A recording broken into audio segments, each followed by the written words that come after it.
Halo para pecinta kisah horor di luar sana, berjumpa kembali dengan saya kurator dari kanal Suarna Lokaya. Kali ini kita akan membacakan kisah dari akun Twitter Payung Hitam yang berjudul Kutukan Jodoh. Untuk para pendengar yang mau membaca kisah ini secara langsung, saya juga menampilkan link pada kolom deskripsi. Dan silakan follow akun penulis ya. Sebelum kita masuk ke dalam ceritanya, saya mohon dukungan dari para pendengar untuk klik subscribe, like, and share. Dan jangan lupa juga aktifkan lonceng notifikasinya agar para pendengar tidak ketinggalan kisah-kisah terbaru dari Suarna Lokaya.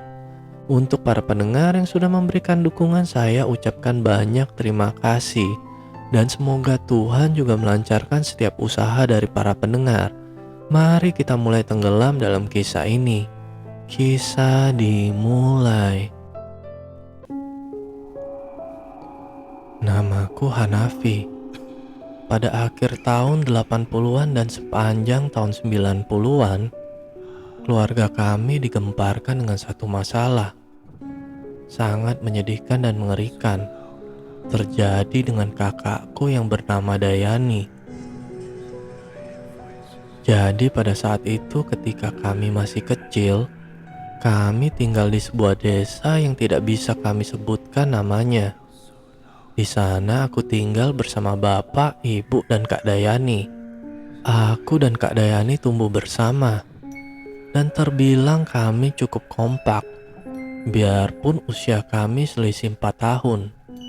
Karena ketika aku masih SD, Kak Dayani udah duduk di tingkat SMP. Sejak Kak Dayani SMP, Kak Dayani mulai terlihat layaknya wanita desa. Banyak lelaki desa suka melihat bahkan iseng mengganggu Kak Dayani. Ya karena Kak Dayani emang cantik. Mungkin tanpa kami sadari, Kak Dayani emang kembang di desa kami. Bahkan dulu aku selalu direpotkan dengan pemuda desa. Selalu meminta aku menyampaikan salam untuk Kak Dayani. Bahkan gak jarang juga mereka menitipkan selembar surat cinta. Aku selalu mengantarkan suratnya ke Kak Dayani. Meskipun sambil jalan pulang aku lebih dulu membacanya. Karena penasaran. Dulu aku belum begitu mengerti soal privacy. Lagian kami juga sering membacanya barengan. Aku sering sekali melihat Kak Dayani kesal, tapi kadang juga senyum-senyum sendiri saat membaca suratnya. Tapi itu hanya rahasia kami berdua. Karena saat itu Kak Dayani tidak diizinkan pacaran oleh bapak dan ibu. Karena tuntutan dari bapak adalah tekun sekolah dan belajar.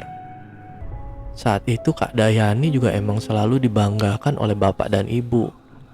Karena sering mendapat ranking dan nilai yang membanggakan. Selain cantik, Kak Dayani itu juga pinter di sekolah. Lalu ketika aku masuk SMP, Kak Dayani sudah masuk SMA. Sejak SMA, Kak Dayani mulai sering bergaul dan punya banyak temen cowok maupun cewek. Dan juga mulai pacaran. Karena emang bapak dan ibu udah mengizinkan. Biarpun bapak sebenarnya saat itu lebih menyarankan untuk fokus menyelesaikan SMA dulu. Tapi tetap saja, bapak tidak bisa melarang. Karena dulu di desa kami, kebanyakan orang tua sudah mengizinkan anaknya pacaran sejak SMA. Karena orang tua juga selalu diselimuti ketakutan. Anaknya menjadi perawan tua jika punya anak perempuan. Mungkin itulah yang dipikirkan bapak dan ibu saat itu. Lagi pula Kak Dayani saat pacaran, Kak Dayani sangat terbuka dengan bapak dan ibu. Cowoknya juga selalu datang menemui bapak di rumah. Bukan tipikal pacaran diam-diam dan melakukan hal yang rusak. Meskipun saat SMA Kak Dayani sering gonta-ganti pacar, tapi masih dalam kontrol orang tua. Di samping itu Kak Dayani juga mulai sering dimarahin oleh bapak karena terlalu fokus pacaran. Imbasnya prestasi di sekolah menjadi menurun. Setelah tamat SMA, Kak Dayani tidak melanjutkan pendidikannya ke kuliah karena saat itu tidak kepikiran sama sekali. Di desa kami, kebanyakan wanita setelah tamat SMA dianggap sudah sangat matang untuk menikah. Bahkan banyak juga setelah tamat SMP, langsung mereka menikah. Untuk perempuan kebanyakan seperti itu. Begitu juga dengan Kak Dayani. Setelah tamat SMA, Kak Dayani langsung menunggu ada lelaki yang melamar. Karena saat Kak Dayani pacaran di masa SMA-nya, pacarnya nggak pernah netap. Jadi setelah tamat SMA, Kak Dayani niatnya menunggu lelaki yang serius. Tapi setelah 4 tahun Kak Dayani tamat SMA, belum ada seorang pun yang datang berniat melamar. Saat itu Kak Dayani udah mulai merasa malu. Karena teman-temannya saat itu udah pada nikah. Bahkan banyak yang udah punya anak. Bapak dan ibu juga merasa malu. Karena di desa kami Kak Dayani mulai jadi pembicaraan. Dianggap wanita yang tidak laku. Banyak fitnahan. Seolah menduga kalau Kak Dayani tidak laku karena sudah tidak perawan lagi. Karena dulu Kak Dayani emang sering gonta-ganti pacar di masa SMA. Itu pastinya menyakitkan keluarga kami. Dan tentu sungguh memalukan.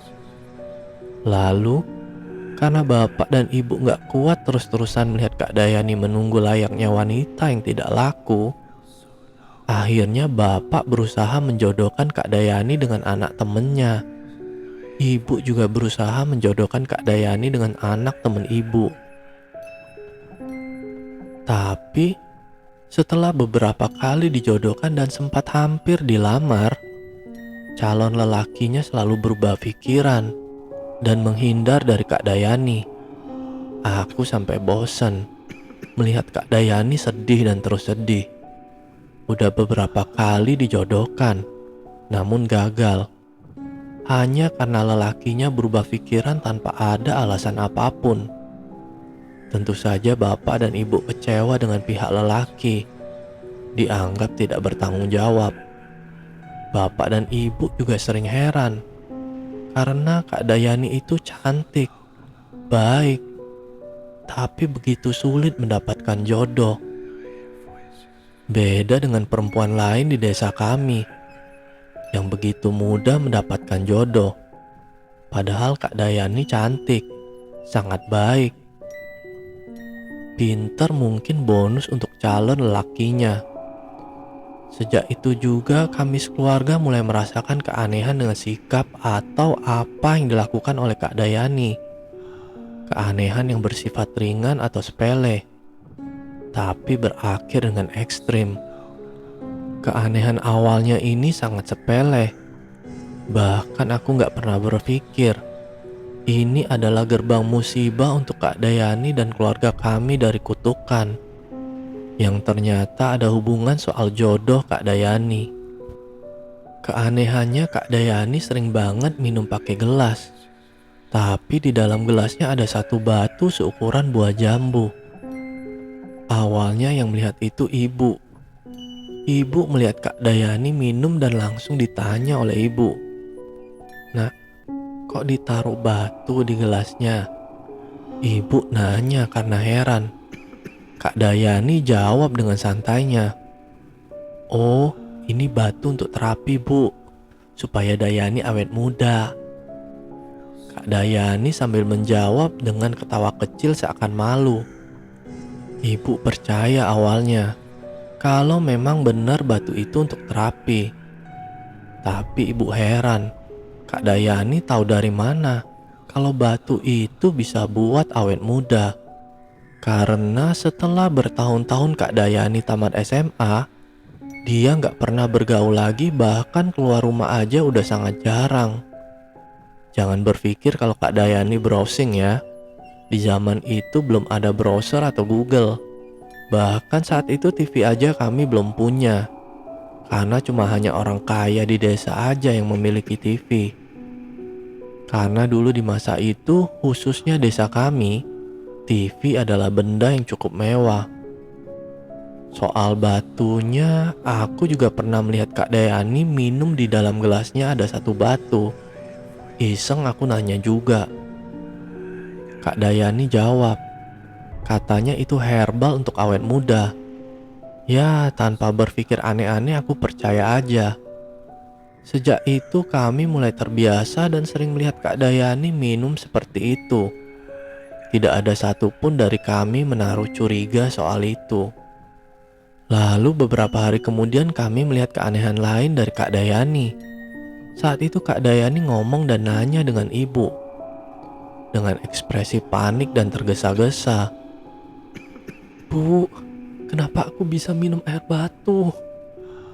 Ibu seketika heran. Dia yang minum sendiri, kok dia yang nyesel sendiri? Itu yang difikirkan oleh ibu. Bahkan karena itu Kak Dayani seolah sangat menyesal sampai nangis. Kami merasa itu sangat aneh, karena menurut kami itu hal yang sepele.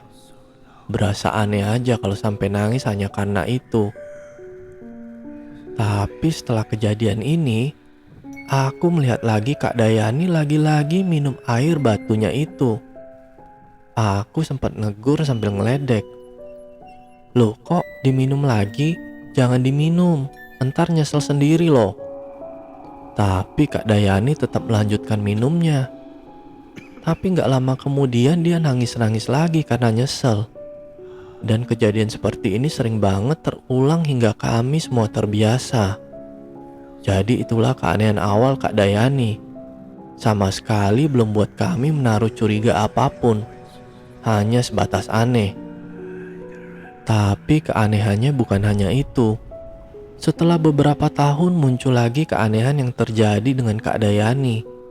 Karena dia mulai sering pikun yang emang gak normal dengan usianya. Usianya masih berusia 25 tahun saat itu. Jadi awal mula aku ngelihat Kak Dayani pikun, itu saat pagi-pagi aku duduk di depan rumah. Dan seperti biasa, rutinitas Kak Dayani nyapu teras depan setiap pagi. Aku melihat Kak Dayani nyapu. Lalu selesai nyapu Kak Dayani masuk ke dalam. Tapi hanya berselang beberapa menit, Kak Dayani keluar lagi ambil sapu lagi dan nyapu teras di tempat yang barusan dia sapu. Aku ngerasa heran dan bilang, "Lah, kok disapu lagi, Kak?" Tanya aku sambil heran. Kak Dayani keheranan sendiri karena menurut dia terasnya belum disapu. Padahal barusan aku melihat secara langsung dia udah nyapu. Bukan cuma itu. Aku pernah lihat juga Kak Dayani saat makan siang. Setelah makan Kak Dayani masuk ke dalam kamar. Tapi berselang beberapa menit kemudian, dia keluar kamar ambil piring lagi dan makan lagi. Karena aku udah merasa Kak Dayani agak pikun karena kejadian sebelumnya, aku mastiin lagi sekaligus nanya, "Kok makan lagi, Kak? Kan barusan kakak udah makan." Dia mulai kebingungan sendiri. Dan kejadian seperti ini mulai sering dialami Kak Dayani. Dia sering melakukan sesuatu itu double karena lupa udah melakukannya. Dari keanehan Kak Dayani, Bapak mulai curiga soal pikunnya dan batu itu. Dan bertanya-tanya sebenarnya ada apa dengan Kak Dayani. Bapak pun pernah curhat dengan tetangga kami yang itu teman dekat Bapak. Bapak ceritain soal keanehan Kak Dayani. Dan mereka pun menduga kayaknya ada sesuatu di dalam batu itu. Bapak juga disarani untuk ngambil batu itu dari Dayani. Takutnya batu itu jimat. Lalu karena Bapak udah resah, akhirnya diam-diam Bapak ngambil batunya yang selalu ditaruh Kak Dayani di gelas yang ada di dalam kamarnya. Saat Kak Dayani sadar batunya udah tidak ada, Kak Dayani marah-marah. Marah-marah yang luar biasa banget. Sampai memukul semua benda yang ada di dekatnya. Sampai keadaan rumah berantakan semua. Saat itu kami benar-benar heran melihat Kak Dayani yang marah sampai sekeras itu. Itu yang pertama kali kami semua melihat Kak Dayani marah sampai sebegitunya. Lalu karena Bapak udah takut, Akhirnya bapak ngebalikin batunya ke Dayani. Setelah batu itu di tangan Kak Dayani, betapa kagetnya kami melihat Kak Dayani mengancam dan membentak bapak. Jangan sekali-sekali sentuh batu ini lagi. Ini hanya perawatan wanita. Jangan sentuh lagi. Jika batu hilang, akan aku hancurkan rumah ini. Setelah itu Kak Dayani pun masuk ke kamarnya hingga ngebanting pintu. Kejadian saat itu adalah siang hari. Saat itu Kak Dayani buat bapak ketakutan. Hingga kami melihat mata bapak berkaca-kaca bercampur sedih dan takut. Kami semua heran. Kenapa Kak Dayani bisa sekeras itu? Terutama dengan bapak. Lalu sorenya Kak Dayani keluar kamar.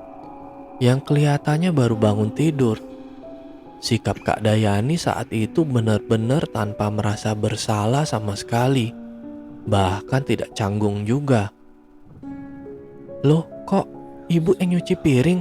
Sini bu, biar Yani aja yang cuci. Karena sebenarnya itu rutinitas Kak Dayani setiap sore. Tapi karena ibu juga udah takut dengan Kak Dayani soal tadi siang, ibu gak berani ngetuk pintu kamarnya Kak Dayani untuk ngingetin nyuci piring. Makanya Kak Dayani minta untuk nyuci piring. Setelah beres nyuci piring, Kak Dayani juga buatin kopi untuk bapak. Itu juga rutinitas Kak Dayani. Melihat itu kami semua merasa heran dengan Kak Dayani. Sikapnya menunjukkan seolah gak terjadi apa-apa. Gak merasa bersalah, bahkan tidak canggung sama sekali. Bapak sampai ragu. Jangan-jangan yang marah tadi itu bukan Kak Dayani. Dari sini sebenarnya bapak juga udah curiga. Tapi karena Kak Dayani sering pikun juga, jadi kami mikir mungkin Kak Dayani pikun lagi. Lupa soal kejadian tadi siang. Lalu malamnya saat makan malam, bapak dan ibu berharap menunggu Kak Dayani minta maaf. Tapi Kak Dayani sama sekali gak menunjukkan sikap bersalah. Masih tidak canggung juga. Sikapnya seperti biasa. Akhirnya bapak buka pembahasan dan nanya ke Kak Dayani. Yani, kamu kenapa tadi siang? Dengan santainya Kak Dayani jawab, oh, batu itu hanya untuk herbal perawatan wanita aja kok pak. Dia cuma jawab begitu lagi. Kak Dayani sama sekali merasa tidak bersalah dan minta maaf ke bapak. Dari sini yang sebelumnya kami udah curiga. Ada yang aneh dengan batu itu. Tapi karena jawaban Kak Dayani yang seolah meyakinkan kami semua kalau batu itu hanya herbal aja, karena Kak Dayani terus-terusan jawab itu hanya herbal. Sejak itu juga kami tidak melihat batu itu lagi. Bahkan sampai sekarang, yang kami tidak tahu kemana batu itu. Apakah disimpan dengan Kak Dayani atau mungkin dia buang? Entahlah, kami benar-benar tidak tahu. Lalu ada kejadian lain. Dari kejadian ini kami sekeluarga baru mulai mengetahui apa yang sebenarnya terjadi dengan Kak Dayani. Soal semua keanehannya dan kenapa sulitnya Kak Dayani menemukan jodoh. Jadi itu bermula dengan kedatangan seorang lelaki yang berasal dari desa kami juga. Namanya Didi. Awalnya kami semua menganggap ini kabar baik. Hal yang paling ditunggu-tunggu bapak dan ibu. Karena saat itu Didi datang bersama kedua orang tuanya, berniat melamar Kak Dayani. Kami semua sangat senang. Apalagi Kak Dayani benar-benar senang. Selama berhari-hari Kak Dayani dimabuk asmara. Terlebih Didi juga di desa dianggap anak yang berpendidikan. Karena saat itu dia udah sarjana. Bahkan udah kerja di salah satu perusahaan yang berbasis di Jakarta. Dia juga udah menetap secara mandiri di sana. Saat itu Didi pulang kampung menemui bapak ibunya dan emang berniat ingin melamar Kak Dayani. Tapi setelah beberapa hari Kak Dayani dimabuk asmara, setelah lamaran itu Didi berubah pikiran. dan memutuskan hubungannya dengan Kak Dayani. Kami semua pastinya sangat kecewa dengan keputusan Didi, terutama Kak Dayani. Tapi Bapak mulai berpikir lain. Saat itu Bapak mengingat kejadian sebelumnya soal kegagalan hubungan Kak Dayani dengan anak temennya yang udah berapa kali dijodohkan namun selalu gagal. Bahkan sekarang dengan Didi terjadi lagi hal yang sama. Bapak mulai berpikir dan timbul pertanyaan. Kenapa semua lelaki yang awalnya udah suka, tapi dalam waktu singkat berubah pikiran? Apa ada yang salah dengan Dayani? Bapak berkali-kali nanya seperti itu denganku. Akhirnya, aku ngajak Bapak bertamu ke rumah Didi. Pak, berhubung Didi belum balik ke Jakarta, kita tanyakan aja yuk, apa alasan Didi berubah pikiran? Bapak setuju. Lalu aku dan Bapak bertamu ke rumah Didi. Seperti rencana kami, Bapak nanya dengan Didi. Nak Didi, sebelumnya saya minta maaf. Bukannya saya tidak terima keputusan Nak Didi, tapi saya sebagai bapaknya Dayani, saya pingin tahu kenapa Nak Didi berubah pikiran. Saya juga minta maaf Pak, udah membuat Bapak sekeluarga kecewa. Tapi saya juga bingung, kenapa Dayani bukan seperti yang saya lihat di awal. Setelah beberapa hari saya ketakutan melihat Dayani. Saya merasa tertekan. Saya juga bingung, kenapa aneh seperti ini rasanya. Jadi intinya, di sini Didi menjawab apa yang dia rasakan saat melihat Kak Dayani. Didi berani jujur, sedangkan lelaki-lelaki sebelumnya tidak ada yang menceritakan alasannya. Kenapa mereka menghindar dari Kak Dayani? Itulah sebabnya kenapa aku hanya menceritakan lebih detail soal Didi dibandingin lelaki sebelumnya. Setelah itu kami pamit pulang, dan di rumah kami mulai mikir, bingung dan ketakutan. Seolah apa yang ditakutkan Bapak sepertinya benar. Ada yang salah dengan Kak Dayani. Di saat Bapak sedang kebingungan sendiri, aku nyaranin Bapak, coba konsultasi dengan Mbok Mina. Jadi Mbok Mina ini dukun beranak.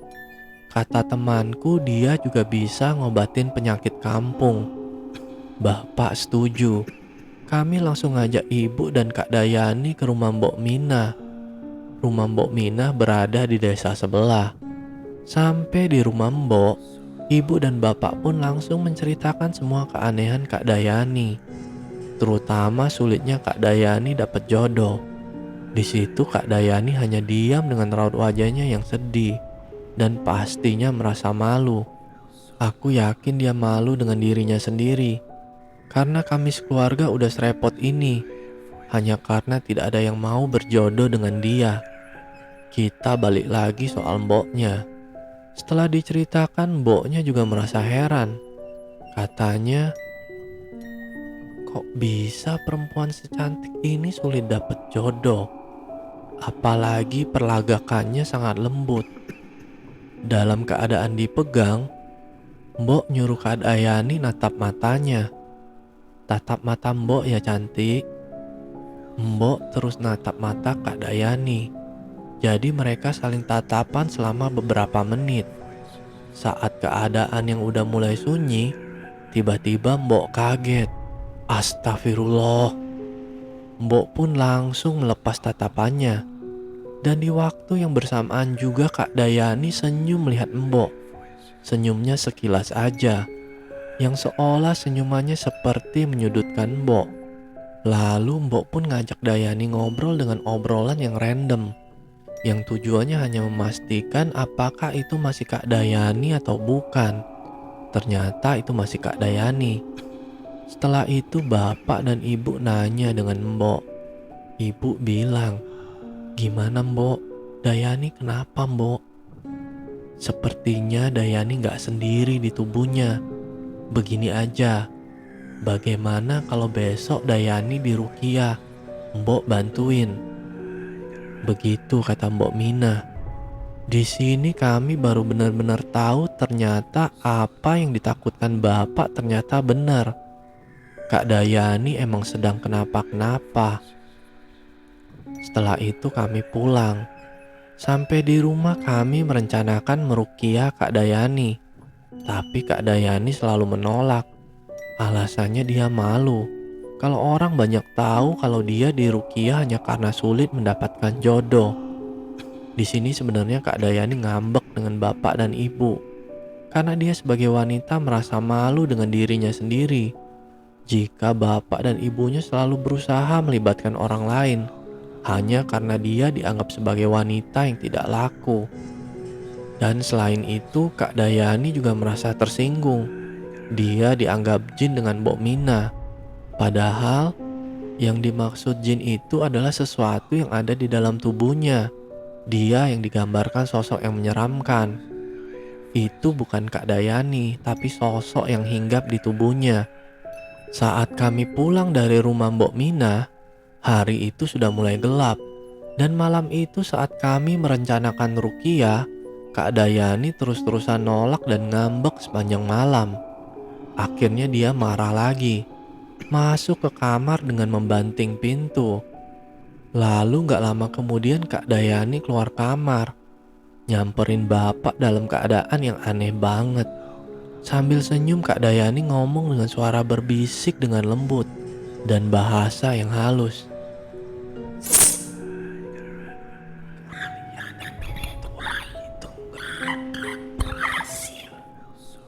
Setelah itu Kak Dayani pun jatuh pingsan.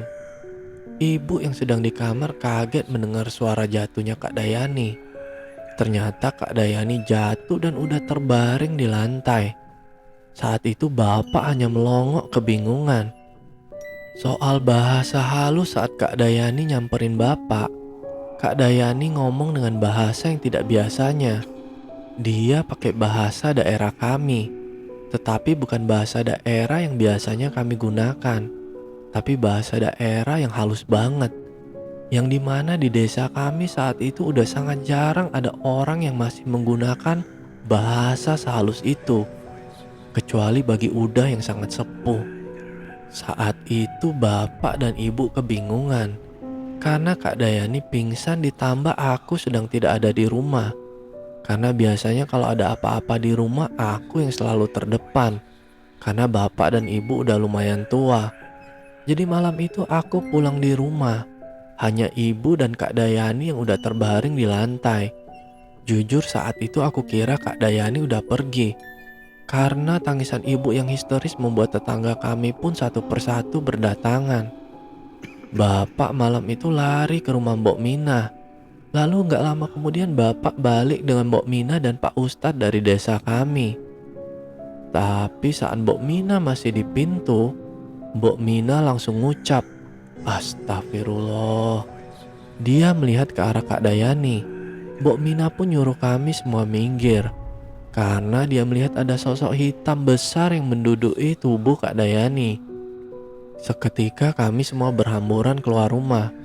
Karena saat itu, aku, ibu, dan beberapa tetangga, kami sedang duduk di sebelah tubuh Kak Dayani yang sedang terbaring.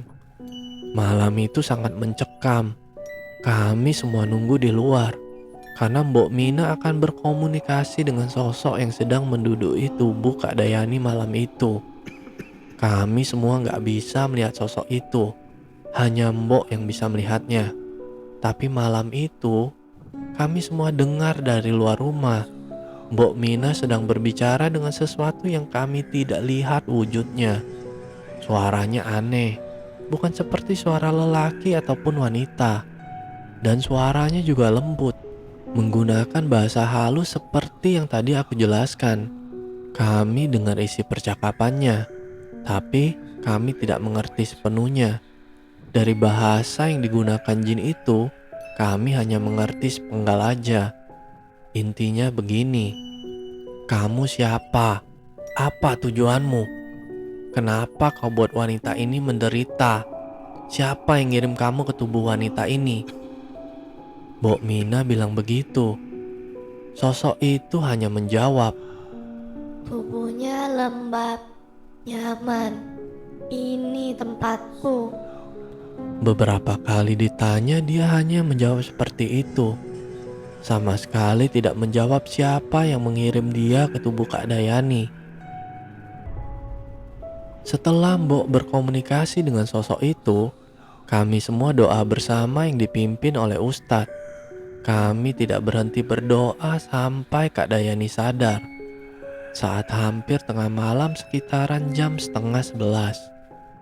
Lalu besoknya, Kak Dayani diruqyah di musola yang ada di desa kami. Semenjak itu Kak Dayani mulai sering diruqyah. Sebulan 4 kali diruqyah, yang terus dibantu dengan Mbok Mina. Mukanya menua hanya dalam 1 bulan. Kantung matanya melebar hingga terlihat longgar. Terlihat bola matanya seperti nyaris lepas. Tubuhnya udah sangat kurus. Perubahan sikap dan fisiknya terjadi hanya dalam sebulan. Bapak ibu hanya bisa menangisi melihat Kak Dayani seperti itu. Kak Dayani terus senyum. Kami pun terus melakukan ruqyah lebih sering lagi untuk melawan jinnya. Dan terus berdoa agar Kak Dayani bisa kembali kayak semula. Di sisi lain, Mbok Mina nyuruh bapak nyari batu itu. Batu yang dulunya Kak Dayani sering masukin ke gelas.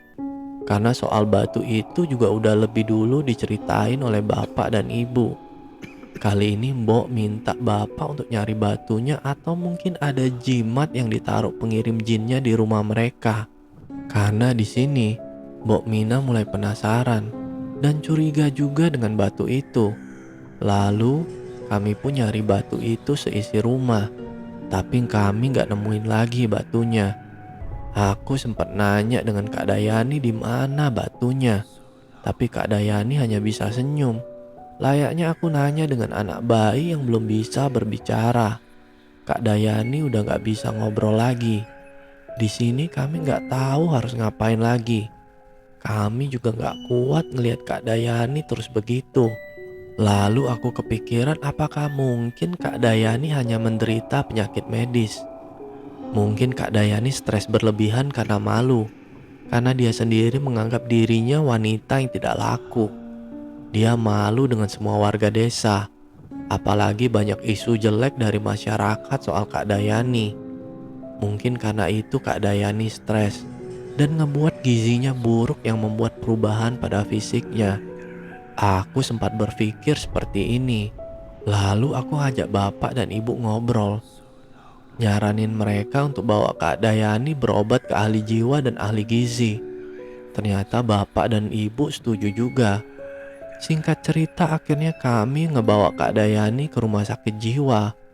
Di sana dia ditanganin secara langsung dengan ahli jiwa selama kurang lebih setahun dalam masa perawatan di rumah sakit jiwa. Tapi setelah dirawat dalam kurang lebih 1 tahun, Kak Dayani sama sekali tidak membaik, bahkan makin buruk lagi. Keadaan tubuhnya makin kurus lagi, keadaan wajahnya pun makin buruk lagi. Pokoknya gak enak dipandang. Pihak rumah sakit jiwa juga tidak bisa mendeteksi sumber penyakitnya, dan sama sekali tidak ada perubahan pada sikapnya. Banyak pihak juga yang menyarankan kami untuk pengobatan kampung, termasuk pihak medis. Akhirnya kami pun membawa Kak Dayani pulang lagi. Semenjak Kak Dayani udah di rumah, banyak anak-anak desa yang ketakutan melihat Kak Dayani. Saat itu Kak Dayani suka duduk di depan rumah dengan tingkahnya yang random dan fisiknya menakutkan anak-anak. Bapak ibu hanya bisa menangis melihat Kak Dayani. Aku terus melihat ibu menangis. Di sini keluarga kami sama sekali tanpa senyuman. Ada penghalang besar yang membendung senyuman kami, kecuali Kak Dayani yang terus senyum. Hingga di satu titik, kami udah bingung mau ngobatin Kak Dayani kemana lagi. Lalu saat itu ada temennya bapak menyarankan bawa Kak Dayani ke rumah Mbah Jiwo, dukun yang dianggap menggunakan ilmu hitam. Menurut kebanyakan warga di desa kami, katanya Mbah Jiwo dukun yang kuat. Mungkin Mbah Jiwo bisa mengusir sosok yang ada di dalam tubuhnya Kak Dayani. Awalnya bapak juga ragu karena takut musyrik. Lalu bapak kompromi dengan aku dan ibu juga. Kami juga awalnya ragu. Tapi karena kami tidak kuat melihat Kak Dayani terus-terusan begitu, akhirnya kami nekat ngebawa Kak Dayani ke rumah Mbah Jiwo yang saat itu rumahnya lumayan jauh dari desa kami. Sampai di rumah Mbah Jiwo, Kak Dayani langsung memberontak, seperti takut dan benci melihat Mbah Jiwo. Aku pun dan bapak langsung megang Kak Dayani, karena kami gak kuat. Kak Dayani benar-benar kuat. Akhirnya aku dan bapak ngikat tangan Kak Dayani pakai selendang yang saat itu dipakai ibu. Tapi dalam sekejap selendang itu pun robek dan putus. Akhirnya Mbah Jiwo ngasih kami selai daun bambu yang udah kering dan tipis. Mbah Jiwo nyuruh kami ngikat tangan Kak Dayani pakai itu. Kami heran, tapi kami tahu Mbah Jiwo dukun. Dia lebih tahu soal ini. Kami pun segera ngikat tangan Kak Dayani dengan daun bambu itu. Anehnya, Kak Dayani benar-benar gak bisa bergerak. Ya aneh, kami juga merasa aneh soal itu. Setelah Kak Dayani bisa tenang, barulah kami menceritakan dengan Mbah soal Kak Dayani. Mbah pun memeriksa Kak Dayani dengan metodenya yang kami tidak mengerti. Setelah itu barulah Mbah menjelaskan dengan kami. Dan disinilah kami akhirnya dapat jawaban soal semuanya. Kata Mbah, ada sosok jin hitam besar kurus, bermata merah, ada di dalam tubuh anak ini. Kasihan dia. Ada yang mengirimkan jin ini ke tubuhnya agar anak ini sulit dapat jodoh. Karena setiap lelaki yang berniat meminang, lelaki itu tidak akan melihat aura aslinya. Yang mereka lihat adalah aura hitam dari jinnya, yang emang diperintah untuk menutup aura aslinya. Ternyata di sini kami baru tahu kenapa dulu setiap lelaki yang dijodohin dengan Kak Dayani, termasuk Didi, selalu gagal. Hanya karena mereka berubah pikiran. Ternyata tanpa mereka sadarin, mereka hanya melihat dan merasakan aura hitam dari jinnya. Ini khusus buat lelaki yang berniat meminang atau menikahi Kak Dayani. Bapak memohon dengan Mbah untuk bisa mengobati dan mengusir jin yang ada dalam tubuhnya. Mbah Jiwo juga jelasin dengan kita. Katanya setiap jin yang dikirimkan biasanya selalu ada bukti yang tertinggal, berupa jimat yang sebagai pengantar jinnya masuk tubuh korbannya. Lalu bapak pun langsung jelasin soal batu itu. Ya, batu itu lagi. Lalu Mbah bilang, kalau batu itu berupa jimat, kemungkinan anak ini bisa diselamatkan. Karena batu itu adalah gerbang untuk jin itu masuk ke dalam tubuhnya, juga untuk jin itu keluar dari tubuhnya. Setelah itu kami pun pulang. Di jalan pulang kami semangat, ada harapan Kak Dayani bisa selamat. Sampai di rumah kami pun semua nyari batunya. Semua barang-barang di rumah, terutama kamarnya Kak Dayani, kami bongkar untuk mencari batu itu. Tapi setelah beberapa hari kami gak menemukan batu itu. Akhirnya kami balik ke rumah Mbah Jiwo. Sampai di rumah Mbah, kami jelasin kalau kami benar-benar gak nemuin batunya lagi. Mbah juga bilang, tanpa batu itu jinnya gak akan bisa keluar. Sebenarnya bisa, tapi jinnya harus dikeluarkan secara paksa. Mbah Jiwo ngaku gak akan kuat menghadapi jinnya kalau dikeluarkan secara paksa. Resikonya terlalu besar untuk Mbah Jiwo. Dengan berat kami pun harus mengerti. Harapan merasa hilang. Lalu di sini Mbah Jiwo juga nawarin kami untuk melihat dan berinteraksi secara langsung dengan jin yang ada dalam tubuh Kak Dayani. Kami semua bersedia. Tapi ada syarat atau ritualnya yang harus kami lakukan. Kami harus mandi dengan daun sirih dan jeruk purut. Dan mandinya harus setiap subuh selama 7 hari ke depan. Sebelum mandi harus melafalkan semacam doa. Tapi bukan doa dari agama. Semacam mantra yang menggunakan bahasa daerah yang ditulis Mbah Jiwo di kertas. Lalu kami juga tidak boleh memakan makanan yang bercampur garam selama 7 hari juga. Lalu kami pun pulang. Di rumah aku, bapak dan ibu menjalankan ritualnya selama 7 hari. Setelah itu kami balik lagi ke rumah Mbah Jiwo. Di sana seperti biasa, Kak Dayani selalu memberontak saat ke rumahnya Mbah Jiwo. Tapi Mbah Jiwo juga selalu menyiapkan selai daun bambu untuk mengikat tangannya Kak Dayani. Setelah Kak Dayani sudah tenang, Mbah Jiwo langsung mempersiapkan tempat untuk kami di rumahnya, agar kami bisa berinteraksi dengan jin tersebut. Tapi sebelum dimulai, Mbah Jiwo ingatkan kami, sebelum memulai ada pantangan yang jangan kalian lakukan. Nanti kalian akan melihat sosok jinnya secara langsung. Kalian boleh bertanya apapun, tapi saat berinteraksi jangan terlalu takut, jangan terlalu marah, dan jangan terlalu sedih. Emosi harus benar-benar stabil. Jika tidak, jinnya akan merasa menang dan akan mendominasi yang memungkinkan keadaannya akan jadi lebih buruk. Dengar itu aku bergetar, tapi aku memaksakan berani. Lalu aku, bapak, dan ibu disuruh duduk berbaris di hadapan Kak Dayani. Setelah Mbah nyuruh kami nutup mata, Mbah pun mengusap muka kami semua dengan kain lap yang basah, yang sudah diisikan mantranya Mbah Jiwo. Setelah itu baru Mbah nyuruh kami buka mata. Dan aku dengan jelas persis di hadapanku ada satu sosok yang sangat besar, hitam, dan sangat kurus. Matanya terlihat longgar dan merah. Dia senyum melihat kami semua. Dan bapak pun langsung mulai bertanya seolah kayak ngobrol dengan jinnya. Di sini kami gak bisa memahami semua maksud dari jinnya, karena bahasa jinnya menggunakan bahasa daerah yang halus. Yang kami tangkap atau yang kami pahami, jinnya mengatakan tidak akan bisa dan tidak akan mau keluar dari tubuhnya Kak Dayani. Jinnya juga bersumpah kalau Kak Dayani gak akan pernah selamat. Jin itu mengatakan dengan bahasa yang lembut dan halus. Bapak juga sempat nanya, siapa yang ngirim dia ke tubuhnya Kak Dayani? Tapi tetap, jinnya gak mau jawab, hanya senyum. Di sini kami semua telah melihat dengan jelas persis di hadapan kami jin tersebut. Setelah ngobrol, kami pun pamit pulang dengan Mbah Jiwo. Bapak dan ibu sangat lemas. Ibu gak pernah berhenti menangis. Setelah ini kami benar-benar pasrah. Kami hanya bisa berdoa dan berharap Kak Dayani bisa kembali. Dan pengobatan Mbah Jiwo adalah pengobatan terakhir Kak Dayani.